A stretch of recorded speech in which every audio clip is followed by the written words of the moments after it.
I have the pleasure of again calling on Dr. John Dosu, the National Director of Public Service Ireland. Dr. Dosu. Thank you all for inviting me onto this program. I must also, say hello once again to all my co-presenters. It's an opportunity, and I think I'm going to make the best use of it. So thank you very much. And for the organizers too, I say thank you. I am John Dosu, and I'm a director with the public service, moving from the public service into the civil service. And my responsibility includes people strategy, which is HR policy itself, equality, diversity, and inclusion. That falls within my remit. So that's what I do on a day-to-day basis. And next, please. So I'm going to just go through the slides. I've got a very short time, but then I'll make the best of it. We have two items on the screen there. And the first one has to do with the European Union. As we all know, there are a number of treaties that govern relationship within the European Union. Most of them are functional, and they are either being replaced or integrated or merged, but essentially they have ingrained in them the issue of fundamental human rights. And they also have the issue of equality to some extent. But the real issue now is the Treaty of Rome made it, gave it a kind of legal footing.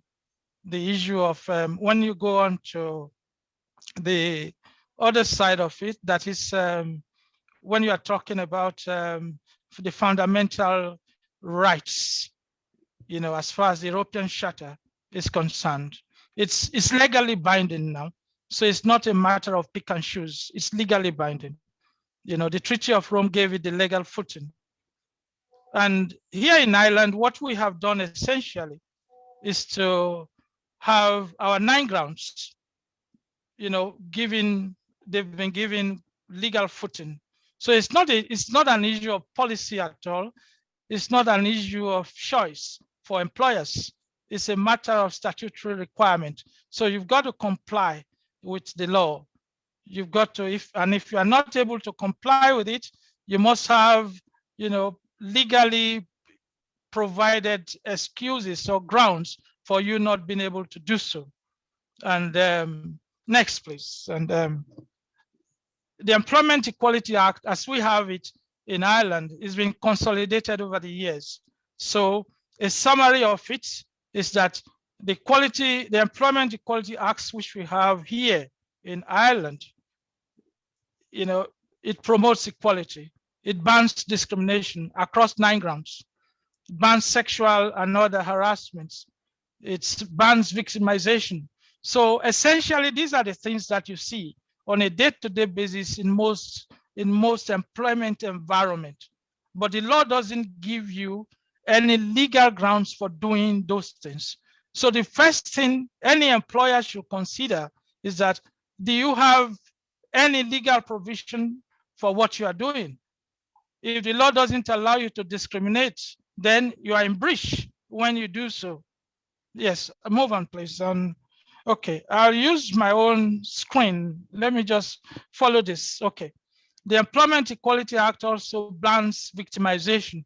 You know why that is so? Because employers are sometimes being vindictive. They look for scapegoats if you point them out or if you identify them in a way that showcases them, in bad light. It also allows positive action to ensure everyone gets full equality. The 9 grounds, I think most people know the 9 grounds. A number of us on this program definitely will say we know the 9 grounds because we probably at one point or the other might have been victims of it. Race is one of it, religion is one of it, sexual orientation, yes. And but here in Ireland, we have a peculiar ground, which some other countries don't have. And that has to do with membership of the traveler community. Just as I'm African, I'm Black, we also have a peculiar ethnic group here in Ireland, which is the traveler community. So they are treated as minorities, and they are also protected by the provisions of the Equality Act. Next. So here on this screen, you have the various areas in which you are not allowed by law to discriminate. Next, please.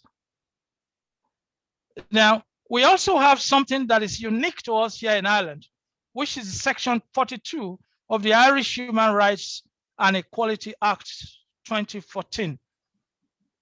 Public offices, public agencies, public civil service all have a statutory duty to establish a positive duty. It establishes a positive duty on public sector bodies not to discriminate.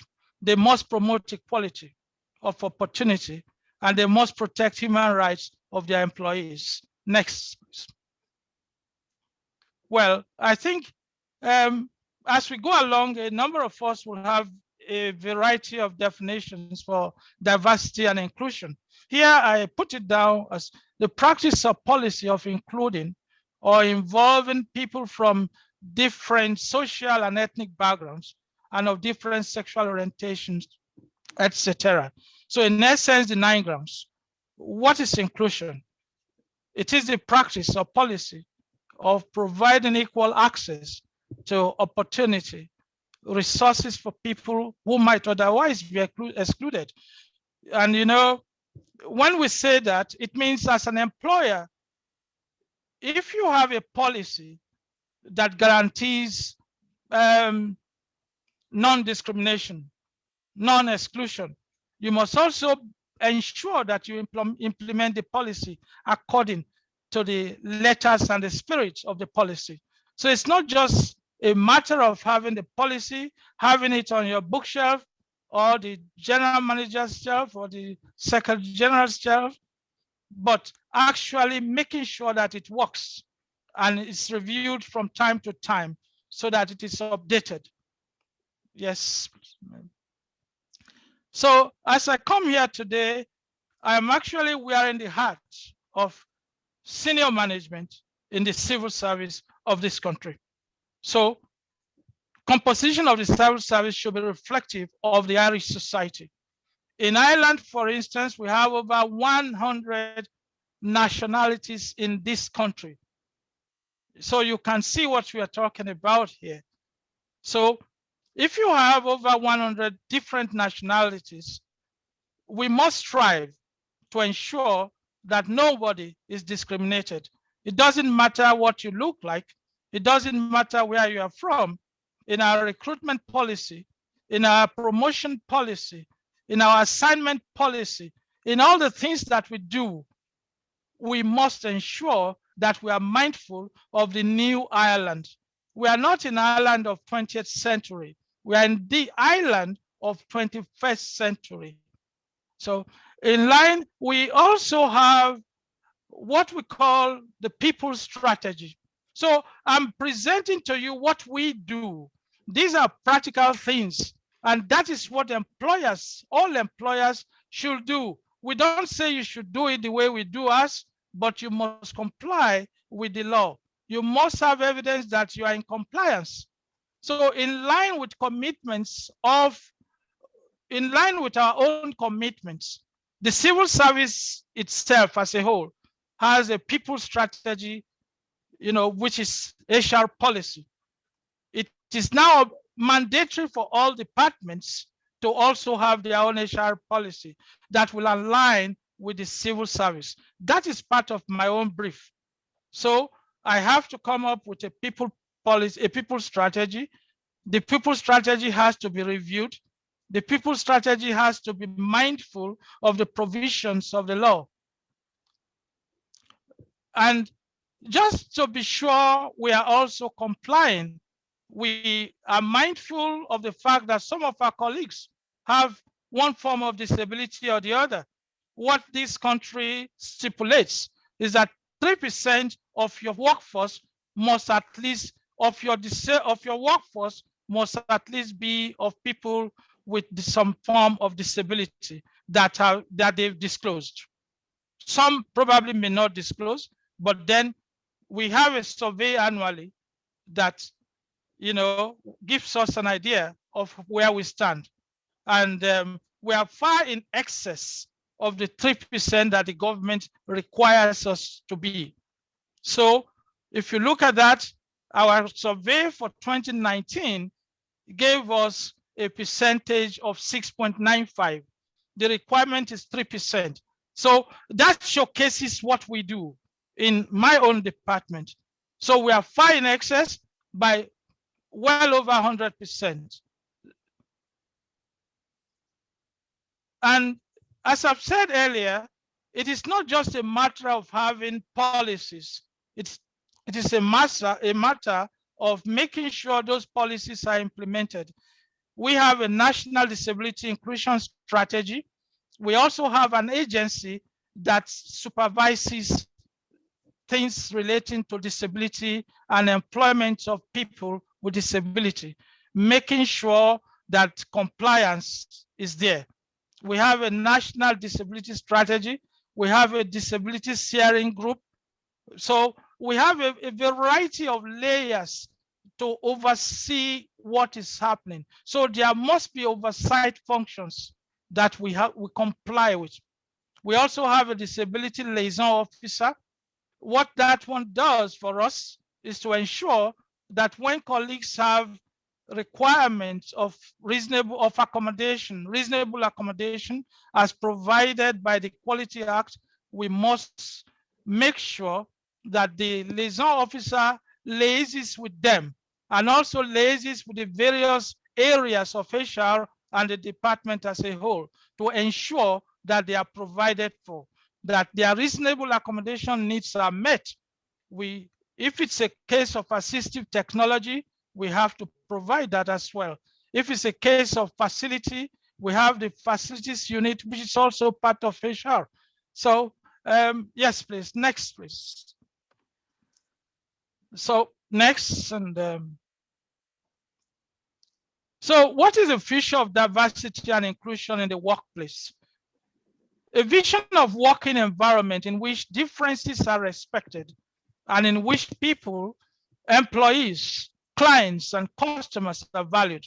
So no matter who you are, no matter your color, your religion, your sexual orientation, we value you, we respect you. We provide an environment where you can function to the best of your potential. We facilitate you. We have all sorts of engagement and innovation group leadership team that we allow those concerned themselves to come up with solutions for their problem. We work with the unions. We work with the people. We work with those directly concerned to implement whatever recommendations they bring before us and that are feasible, that are practicable. And what I've stated there is our various engagement and innovation group. We have this one on disabilities, and they came up with a number of recommendations which we have adopted. Yes, please. Yes. So our department is actively enabling equality. We are enabling diversity. We are enabling inclusion. We are making it possible because we have the determination to implement what we have in our policies. We have the determination to make sure that our people strategy works. So in conclusion, we could say equality, diversity, and inclusion affects everyone. Everyone has a role to play. You may not know what anybody carries. You may not know what they are able to do, except you facilitate them, except you give them the opportunity to do what they are able to do.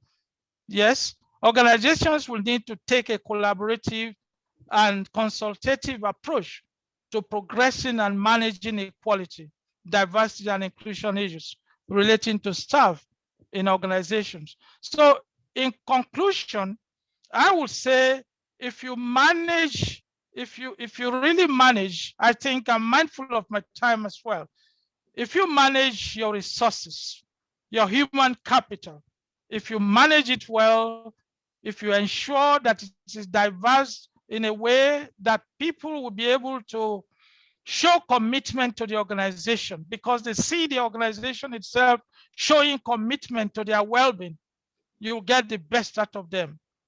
So you must support your equality policy with action. You don't just need to have it there, you must implement what you have. Yes.